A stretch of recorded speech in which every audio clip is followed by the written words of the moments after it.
Black and white நேயர்களுக்கு வணக்கம். அரசியல் சூத்திரம் நிகழ்ச்சியை தலைமை ஆசிரியர் குபேந்திரன் இணைகிறார். வணக்கம் சார். வணக்கம்.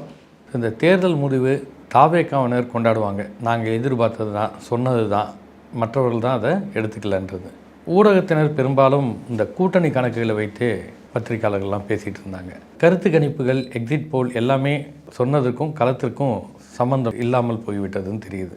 இப்போ இதில் பெரும் மகிழ்ச்சி அடைந்தது அப்படின்னு பார்த்தா பாஜகவினர் அப்படின்னு எடுத்துக்கலாமா சார்? அதாவது முதல்ல நீங்கள் கேட்ட கேள்வி நான் சொல்ல வேண்டிய பதில் என்னென்னா, ஊடகத்துறைக்கான இந்த சர்வே வெளியிட்டாங்கள்ல, அவங்கள தான் நம்ம கூட ஒரு பேனல் வச்சு கருத்து கணிப்புகள் வெறும் புரட்டுகளா அல்லது புரட்டி போடும் கணிப்புகளான்னு ஒரு டிபேட் ஷோ பண்ணோம். அது ரொம்ப லட்சக்கணக்கில் ரீச் ஆச்சு.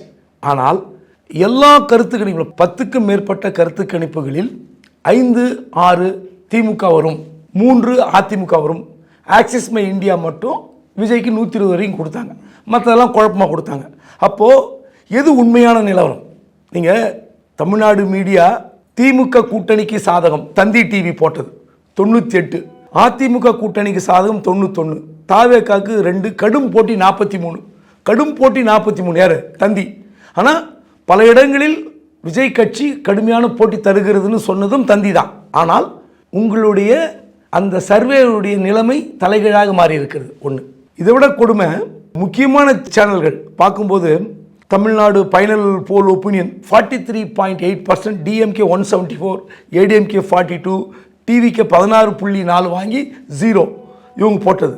அதுக்கப்புறம் பார்த்தீங்கன்னா ஏபிபி நாடு survey DMK 172 to 179, AIADMK 50 to 58, தாவேக்கா 4. யார்? ஏபிபி நாடு. அக்னி நியூஸ் சர்வீஸ் திமுக 180, அதிமுக 54, தாவேக்கா 9.7% வாங்குவாங்க. இவ்வளோ தான் போட்டாங்க. அப்போது உங்கள் சர்வேலாம் என்ன ஆச்சு? நீங்கள் ஓட் ட்ராக்கர் அப்படின்னு சொல்லி CNN நியூஸ் 18 அவங்க கொடுத்தது டிஎம்கே 104லேருந்து 114, அதிமுக 115, 125, CNN ஏடிஎம்கே தான் ப்ளஸ்ஸாக கொடுத்தாங்க. அப்போ இப்படி ஒட்டு மொத்தமாக எல்லா சர்வேக்களும் ஏன் சொதப்பிச்சு? எதனால் இப்படி உங்களுக்கு கருத்து கணிப்பில் இத்தனை தடுமாற்றம்? ஸோ மீடியா தயவு செய்து இனிமேல் கட்சி சார்ந்து இல்லை தனிநபர் சார்ந்து அல்லது பணத்திற்காக 3வது மனிதர்கள் எடுத்து கொடுக்குற சர்வே போட்டு அவமானப்படாதீங்க. உங்கள் முகத்தில் நீங்களே கரி பூசி கொள்ளாதீர்கள் என்பது என்னுடைய தாழ்மையான வேண்டுகோள். 1.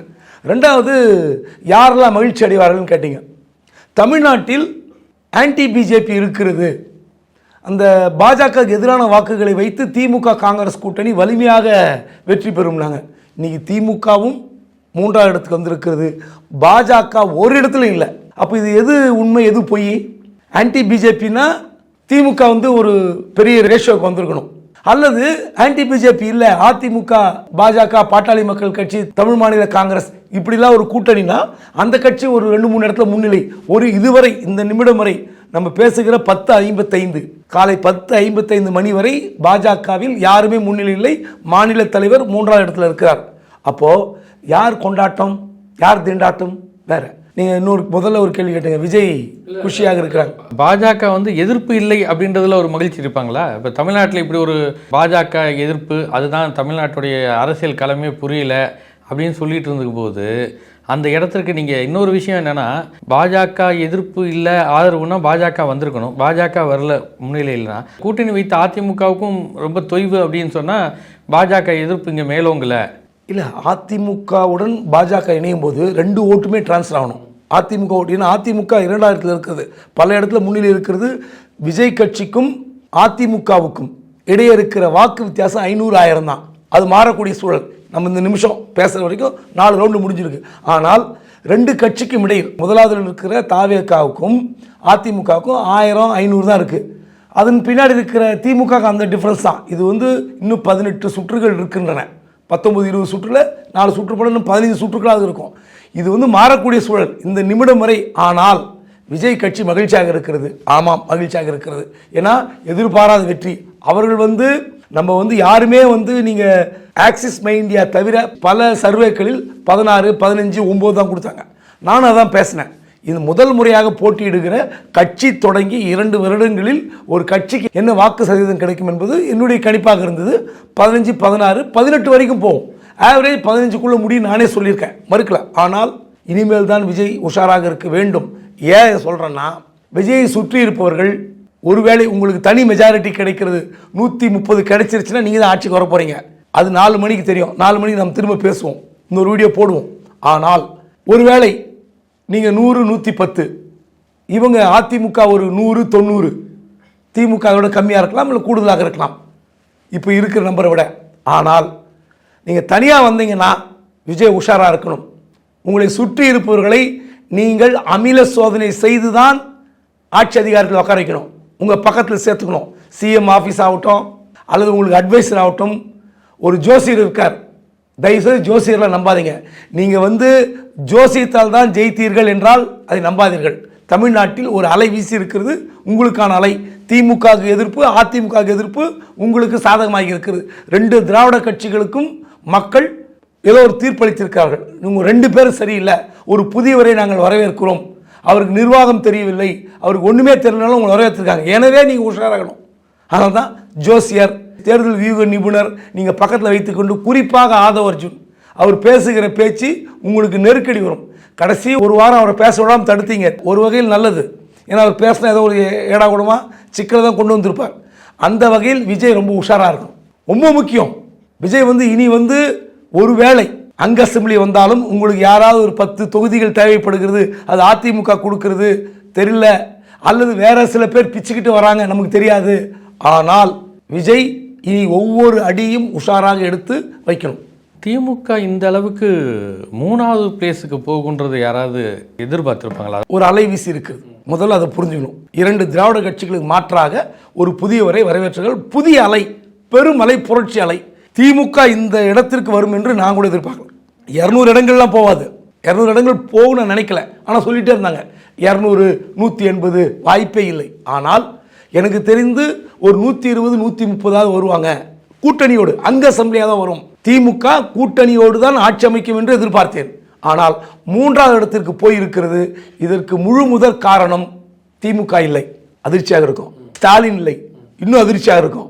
இந்த ஆட்சி தோற்று போனதற்கு காரணம் அதிகாரிகள் அதிகாரிகள் அதிகாரிகள். நான் பல முறை சொல்லியிருக்கேன், பல பேட்டியில் சொல்லியிருக்கேன். அதிகாரிகளை நம்பி இந்த ஆட்சி நடந்து கொண்டிருப்பதால் இந்த ஆட்சிக்கு வீழ்ச்சி வரும் சொல்லிட்டே இருக்கேன். நீங்கள் என்னுடைய ஏழி பேட்டிலாம் பாருங்கள், இன்னும் அது ஆவணங்களாக இருக்குது. பிளாக் அண்ட் ஒயிட்டில் அந்த பேட்டி இன்னும் ஆவணங்களாக இருக்குது. பல சேனல் இன்னும் இருக்குது. அதிகாரிகள் நம்பி ஆட்சி நடத்துகிறார். இந்த ஆட்சி எப்படி நடக்கணுமோ அப்படி நடக்கலை. கட்சிக்காரர்கள் நம்பலை. பெண் ஒரு அமைப்பு, ஒரு ஏஜென்சி, இந்த ஏஜென்சி வச்சுக்கிட்டு வேட்பாளர் தேர்வு செய்தார்கள். அந்த பெண் அமைப்பு கொடுக்கிற ரிப்போர்ட்டை நம்பி அவுட் ஆனாங்க. ஸோ ஒரு தேர்ட் பார்ட்டி ஏஜென்சி வச்சுக்கிட்டு வீணா போனாங்க, அதிகாரிகளை வைத்துக்கொண்டு வீணா போனார்கள். திமுக தன் சுய பலத்தையும் தன்னுடைய சகாக்களின் பலத்தையும் திமுக தலைமை கலந்து ஆலோசிக்கவே இல்லை. குறிப்பாக ஸ்டாலின் அவர்கள் அமைச்சர்களிடம் பேசவே இல்லை, தன் சகாக்களிடம் பேசவே இல்லை. பலமுறை பதிவு பண்ணியிருக்கேன். இந்த அதல பாதாளத்தில் திமுக போனதற்கு காரணம், மீண்டும் சொல்கிறேன், திமுக தலைமை முழுக்க முழுக்க திமுக ஆட்சி நடத்தாமல் அதிகாரிகள் ராஜ்யத்தை வைத்து நடத்திய ஒரே ஒரு பாவம் தான் அதில் பாதாளத்தில் போயிருக்கிறது. அதிமுக இந்த முறை ஏதாவது வெற்றி பெற்றுரும் அப்படின்னு நினச்சாங்க. ஆன்டி இன்கம்பன்சி இதெல்லாம் அதிமுக ஒரு பெருமளவுக்கு கை கொடுக்கும்னு நினச்சிட்டு இருந்தபோது அவங்க தாவேக்காவை அந்த அளவுக்கு கருதாமல் கூட்டணிக்கு எதிர்பார்த்தாங்க. கூட்டணி பேச்சுவார்த்தை சரியாக அமையலை, அதிக சீட்டு கேட்டாங்க, ஏதோ ஒரு காரணங்களால் கூட்டணி அமையலை. ஆனால் அதிமுக இது எதிர்பார்த்தது தானே இந்த ரிசல்ட்டை. ஒருவேளை அதிமுகவுக்கு இல்லை ஒரு மகிழ்ச்சியாக 3வது இடத்துக்கு போய்விடுவோம் என்று நம்மளை கூறிக்கொண்டிருக்கும் போது நம்ம பரவாயில்ல 2வது இடத்துக்கு வந்துட்டோம் அப்படின்னு நினைக்கக்கூடிய ஒரு விஷயமா, ஒரு ஆறுதலா? மணி 11 மணி, 4 சுற்று முடிந்திருக்கு. விஜய் மட்டும் இல்லைன்னா என்ன நடந்திருக்கும் நீங்கள் சொல்லுங்கள். விஜய் இல்லைன்னா இன்னைக்கு அதிமுக தான். அதிமுக ஸ்வீப். இப்போ 2வது இடத்துல விஜய் கடுமையான போட்டி தருகிற இடத்தில் அதிமுக 2வது இடத்துல இருக்குது. இப்போ 105 இடங்களில் விஜய் கட்சி முன்னிலையில் இருக்கிறது, 79 இடங்களில் அதிமுக முன்னிலையில் இருக்கிறது, 50 இடங்களில் திமுக முன்னிலையில் இருக்கிறது. விஜய் இல்லை என்றால் அதிமுக ஸ்வீப். அப்போ விஜய் ஒரு பெரிய தாக்கத்தை ஏற்படுத்துவார் என்பது அதிமுகவுக்கு தெரியும். கடைசி நிமிடம் வரை பேச்சுவார்த்தை நடத்தினார்கள் பாஜக வந்த பிறகும். ஆனால் விஜய்க்கு ஒரே ஒரு டிமாண்ட், நான் தான் முதலமைச்சர். அதுக்கு எடப்பாடி ஒத்துக்கல. நான் முதலமைச்சர் அப்படின்னும் போது எடப்பாடி எப்படி ஒத்துப்பார்? 2வது அவர் முதலமைச்சர்னா அதிமுக எப்படி உழைப்பாங்க? அதிமுக தொண்டர்கள் எப்படி ஏற்றுக்கொள்வார்கள்? அதுக்கு வாய்ப்பில்லை. ஆனால் அதிமுக மிகப்பெரிய ஒரு தவறை செய்துவிட்டது. இன்னும் கொஞ்சம் இந்த பிரிந்து போனவர்களை செங்கோட்டையன், ஓபிஎஸ் இன்னும் பல பேரை உள்ள தூக்கின்னு வந்து முதல்ல போட்டுருக்கணும். பயப்படுறது எதுக்கு? யாருக்கு பயப்படணும்? உங்கள் தலைமை ஏற்றுக்கொள்ள வேண்டும். டிமாண்ட் ஒன்று தான். இந்த பாருங்கள், நான் தான் டிமாண்ட், ஆட்சிக்கு வருவேன், என் கூட இருங்க, உங்களை நான் பார்த்துக்கிறேன் அப்படின்னு சொல்லி அவங்களெல்லாம் உள்ளே சேர்த்துருந்தான்னு வச்சுங்களேன், இன்னும் திமுக டேமேஜ் ஆகிருக்கும். இவர் இன்னும் கொஞ்சம் மேலே போயிருப்பார், கோட்டை விட்டார். இரண்டாவது, இப்போது திமுகவிலிருந்து அதிமுக வந்து விஎஸ் பாபு தான் கொளத்தூரில் ஸ்டாலினோட முன்னாடி இருக்கிறதா இப்போ வருது செய்தி. ஏன் வெளியே போனார்? செங்கோட்டையன் போனது விட்டுருங்க, ஏன் விஎஸ் பாபு விட்டீங்க? நான் கேட்குறேன். அவர் ஒன்றும் பாப்புலர் ஃபிகர் கிடையாது, பெரிய இதெல்லாம் கிடையாது. ஆனால் இப்படி பல பேர் போனாங்க கடைசி நேரத்தில் அதிமுகலேருந்து விலகி. ஜேசிடி பிரபாகரன், இதெல்லாம் வந்து உங்களுடைய தவறு. நீங்கள் வைத்திலிங்கம், மனோஜ் பாண்டியன், ஓபிஎஸ் இவரோட உள்ளே சேர்த்துருக்கணுன்றேன். சேர்த்திருந்தா வலிமை தானே. அந்தந்த தொகுதியில் அவர்கள் வலிமையாக இருக்கும்போது அதை கோட்டை விட்டது அதிமுக தவறு. அதிமுக இப்போ 2வது இடத்துல இன்னும் கொஞ்சம் நல்லாவே நெருக்கடி கொடுத்துருக்கோம். எடப்பாடி பழனிசாமி செய்த தவறு தான் 2வது இடத்தில் நிற்கிறார்கள். ஒருவேளை அங்க அசம்பிளியாக கூட வரலாம், விஜய்க்கு ஃபேவராக கூட வரலாம். அல்லது ஒருவேளை விஜய்க்கு வந்து ஒரு 5-6 தொகுதிகள் தேவைப்படுகிறது என்றால் அது அதிமுக கொடுக்குமா கொடுக்காதா?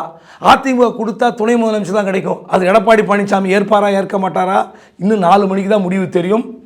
அல்லது யாருக்குமே பெரும்பான்மை இல்லை, ஆட்சி அமைக்க முடியவில்லை, நாங்கள் விஜய் கட்சிக்கு ஆதரவு கொடுக்க மாட்டோம் என்று அதிமுக பிடிவாதம் என்றால் ஜனாதிபதி ஆட்சி, 6 மாதத்தில் இன்னொரு முறை தேர்தல். அது நடக்குமா நடக்காதா பார்ப்போம். நன்றி சார். நன்றி.